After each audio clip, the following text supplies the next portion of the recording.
This is my £650 Range Rover Vogue. I bought it a couple of years ago, fixed it, sold it to my granddad. He sold it back to me, and now I've been driving this car as a daily driver. However, there is an issue that I do need to sort, because recently it's been driving like a pneumatic drill. The body's shaking, I'm shaking, the wheels going everywhere. Wondering whether it's a torque converter or something to do with the gearbox, or if it's something as simple as an injector. I think that what's happening is, as I'm driving along, I'm putting my foot down at a certain speed and a certain amount of revs, an injector isn't firing as it should do. Before I get on the road, I need to get my Autel out. This is my code reader, and it will show me the live data. And you've got cylinders 1 through to 6, and it says engine roughness. Well, cylinder 6 is like 350, whereas cylinder 5 is 192. So it's quite a difference, isn't it? It's nearly half. And then you have fueling compensation here as well. Cylinders 1 to 6, 5.4, 7.2, unreadable, 7, unreadable, unreadable. My phone is up on the sunroof, and that is going to record down onto the screen. I'm shaking a lot right now, actually. I don't quite know why that is. Up to 40 now. No judder though. Up to 50 now. Judder starting. Judder happening quite heavily now. At 50 miles an hour. No fueling compensations. But it's all actually more in line than it was earlier. It's now idling, but the fueling compensation on cylinder 4 is 6, and then the difference between the engine roughness is more when I'm idling than when I'm driving at like 40 miles an hour. Does that say that it's not injectors, or not likely to be injectors? Maybe it is torque converter. Okay, so after that drive, I'm now thinking it's not injectors, which is a bit of a shame, because I thought that was going to be probably the easiest scenario. The engine roughness actually got closer together, obviously got higher because it's more erratic and more stuff's going on, I suppose. And then I looked at the fueling compensation, and actually that was all 0. So it's not over fueling in any of the cylinders to make up for any issues. So I don't think it is the injectors. In fact, I now think that it is going to be the torque converter, which is obviously not great. If you're driving along and the shuddering is happening, if you chuck your gear knob over to the left and put it into manual mode, it might stop it. And if it stops it, it's because it's unlocked the torque converter. The front left wheel speed is double any other wheel. We're doing 14 kilometers an hour, and then the rest are at 7. About to get up to 40. Torque converter is still passive, 50 miles an hour, and it still says passive. Now it says active. Oh, and it's starting to do it. If I chuck it into left, absolutely fine. Maybe it is the torque converter. And that front left is saying 90 kilometers an hour, and the rest are on 45. Okay, so the L322 is up in the air, and we're going to be doing the gearbox oil. Please excuse the mess. I did do this previously. It didn't go very well. Oh, Jesus Christ. So we're going to do it again. But first, we need to take out this drain plug up here, and then all of the fluid shall leak out, not onto me. I will move out of the way. So it is up to 40 degrees Celsius. Anywhere between 35 and 45 works. So we're slap bang in the middle. Let's get all this old stuff out. It's fair to say, Mark, that's pretty damn dark, isn't it? Isn't it just? So that's not been done in a long time. It might even be original. They're supposed to be sealed for life. That's what Range Rover told everybody. Oh, smell that. It smells burnt, doesn't it? Jesus. Yeah, that's pretty crazy. So we're going to drain that out, and then we're going to undo the pan and let it drop down. I thought that's on behind me then. Get the filter out, change the filter.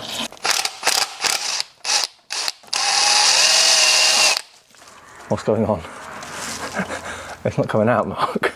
Okay, so this one is coming away. That one's not. Okay. So we might have to get something to grab onto that as we're pulling it down. I think what we'll do is, instead of using the what's it called, Mark? Impact wrench. The impact. We'll just do it by hand to undo them. Don't use that, you idiots. But that's the thing, Mark, we are idiots. No, we're learning. We're learning, idiots. So will this video go out before the Mercs trip to somewhere mysterious, which you haven't told me about yet? Yes. Well, I bloody hope so. I can't afford to fuel the Merc for that long. Have you booked it all? Yeah, it's all done. We're going away. We're not going to the sausage hotel. We're not going to look at sausages this time. What the fuck is this? What have you done? We are going somewhere abroad though, so it's a good job that I know your passport details, isn't it? Oh, by the way, Mark, are you free on the 10th of October? Yeah. No. There you go, put them all in there, look. As opposed to what you just told me? Throw them on the floor. I've got a little pick up in behind here, which I'm trying to put underneath the bolt and do it slowly. It's a very small pick, which is exactly what my missus told me when she first met me. Oh no, she said prick. It's a very small prick. Okay, so we found out that the pan had a load of different length bolts in. I don't know if that's normal, but some of them have nuts on the end. So Mark reckons that they've actually just taken the thread out of these and yeah, destroyed it. So I'm going to remove this last one. Mark's got his hand there so that we can drop the pan.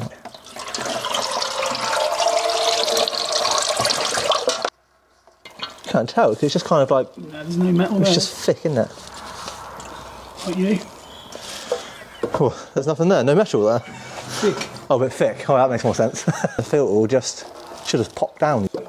There you go. Oh no, getting oil on top of my camera lens. So that's only a new camera. That should just come straight off. So Mark, I have found a small issue. I don't know how much of an issue it is. I have found some bits of metal in the pan. And they're quite chunky bits of metal too. They're not tiny little fragments. And I have had a look. I can't see anything in here. It's not like it's in here. I took the magnet out and cleaned that up. And it isn't the magnet either. I thought because it looked a bit like it could be like a fragment of the magnet. We might as well just do the gearbox fluid and that, and then hopefully it will be okay. No point in worrying about any of it. Well, it's not, is there? There isn't, because it's a 21-year-old car, 22-year-old car. So it's bound to have a little bit. Shall I just leave it in there for momentum? No? All right. Well, you could leave it attached to the magnet, I suppose. So the new filter is going to go up and in. I think it went up in here, didn't it, Mark? Right in the back here. Or in the front even. Okay, so we've got the pan up and on, and now we're just going to tighten it to 10 Newton meters, which is just going to be as tight as I want to do it, because I don't have a torque wrench that goes down to 10 Newton meters. So it's just going to be kind of a tighten up and hope it's okay. Like that one's just come loose again. Okay, so that leaves 1, 2, 3, just 3. 1, 2, 3. That's right. So obviously there was a problem where they'd thread the bolts. The housing, I think. Yeah, so we'll put these back in.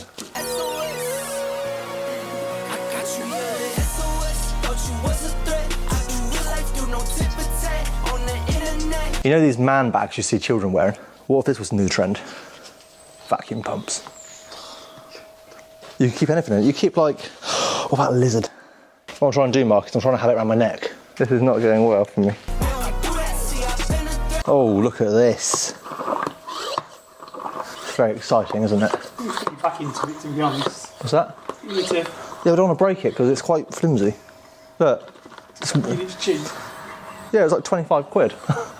So I've got to be careful because it might just break and I've got to actually buy another one that's decent. Come on! What are you doing? Right, I can hear your air escaping. Is it on that one? Right, so we do have it working now, so it just wasn't tight enough on. I think it was the main piece there, wasn't it, where it connects to the body and then the handle as well. So now I should theoretically be able to just open this here and it should just start flowing in. Oh my God, really? It's leaking out of the handle. While we're stood here waiting, please may you subscribe. It'd be very great because I'm currently living out of very broken shoes. The more subscribers, the more shoes I can have, please.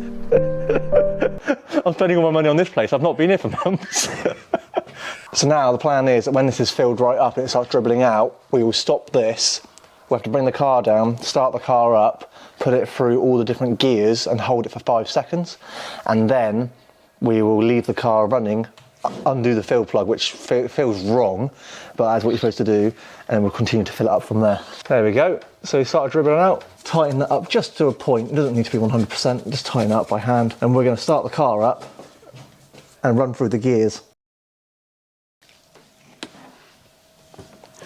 Right, so what are you shaking your head for? You're getting it somehow. This is a problem with a 2-poster, isn't it? Right, so we're going to start the car up and then we're going to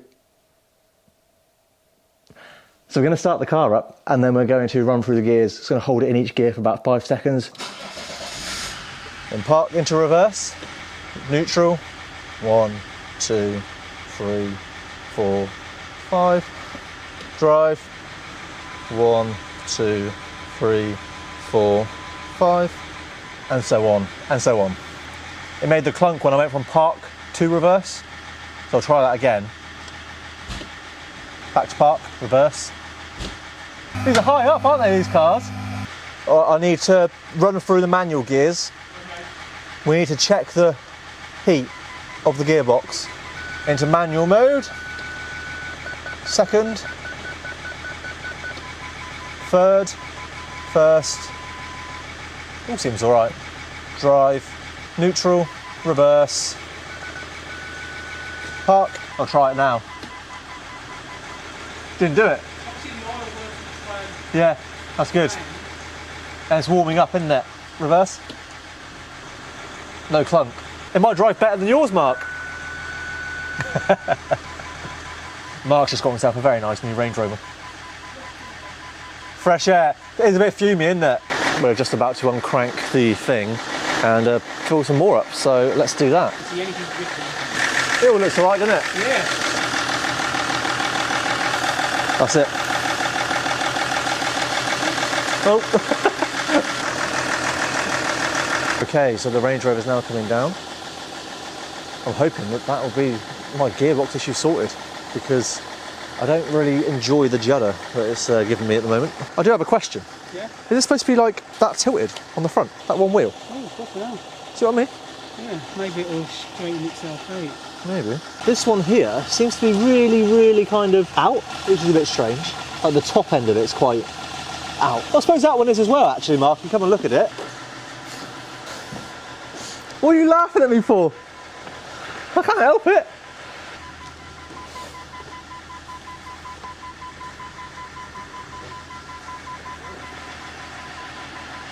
Looks all right. Okay, Mark, so this is the moment of truth to see if this car actually is all right now that we've changed the gearbox for it. I think we did a good job. I think we'll be okay. I think we'll be fine. So, just in drive, just take it nice and easy to start with. Into second. Felt quite nice and smooth. There's nothing untoward, is there? There's no like loud noises or anything like that. Clank, clank, oh no, we fucked it. All behind us. I hope not, we haven't looked yet. Yeah, went into second quite nicely then. Right, out onto the main road. Are we okay left? Black in it tonight, Jesus. Alright, let's give it a little bit. 20. 30. Into third, I think. I'm going to do a 50 now. This is where usually we get a bit of judder. Oh, it's not juddering uphill. That's pretty good. I'm happy with that, aren't you? Yeah. Well, you seem a bit... Well, you think it's giving us a false reading. It's not actually telling us the truth yet. We've got up to 50 miles an hour and it hasn't blown up. Yeah, they all seem to change gears smoothly. Yeah. If there's no juddering, that's a bonus. Oh, yeah. The thing is... on the way back down. Yeah. It all changes, doesn't it, as soon as you change which way you're going. All right. Let's have another look.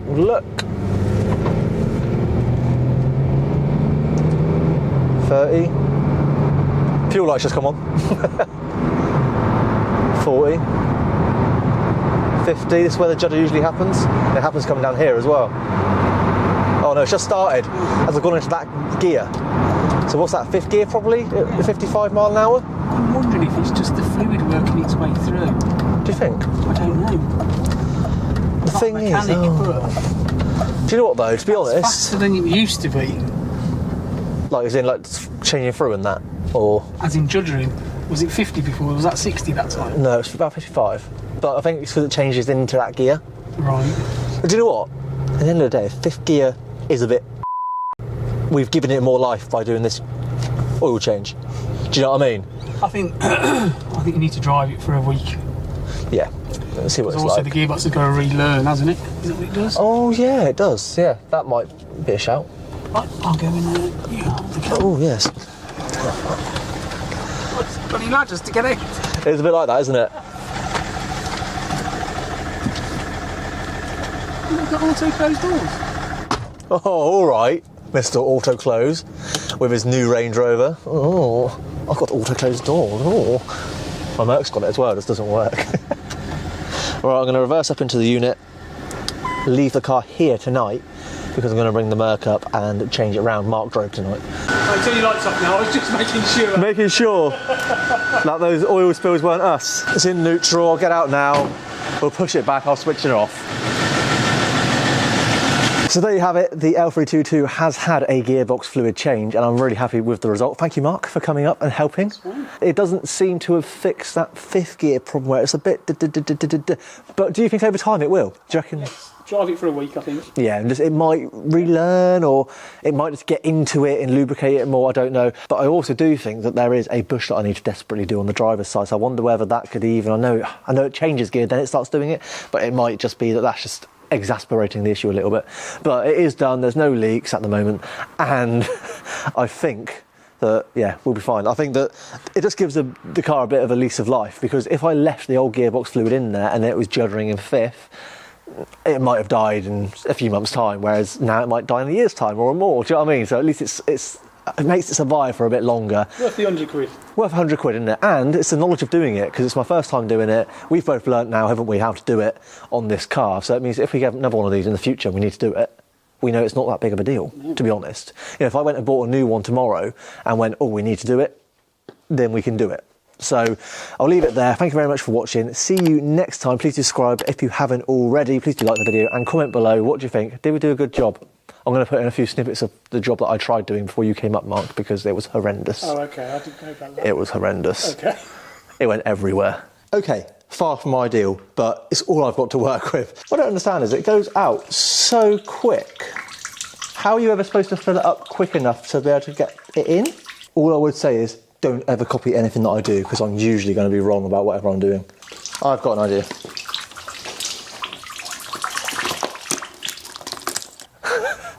See you in the next video. Cheers, guys.